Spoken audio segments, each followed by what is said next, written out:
கர்த்தர் உங்களைத்தான் அழைக்கிறார். நீ வெளியே வந்து கர்த்தருக்கு முன்பாக பர்வதத்தில் பிரசன்னத்தில் நில்.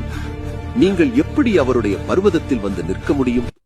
கிறிஸ்துவின் நீதியாகிய வஸ்திரத்தை தரித்துக் கொண்டுதான் அவருடைய சமூகத்தில் வந்து நிற்க முடியும். வஸ்திரத்தை தரித்துக் கொண்டு தேவனுடைய சந்நிதியில் வந்து நில்லுங்கள். உங்களுக்கு நிச்சயம் தீர்வு உண்டு. இன்று கர்த்தர் நம்மிடமும் கேட்கிறார், நீ ஏன் இப்படி ஒளிந்து கொண்டிருக்கிறாய்? நீ ஏன் பயத்தில் வாழ்கிறாய்? நீ ஏன் மன அழுத்தத்தில் சுருண்டிருக்கிறாய்? 6. தேவன் கொடுத்த கட்டளை, வெளியே வந்து நில்.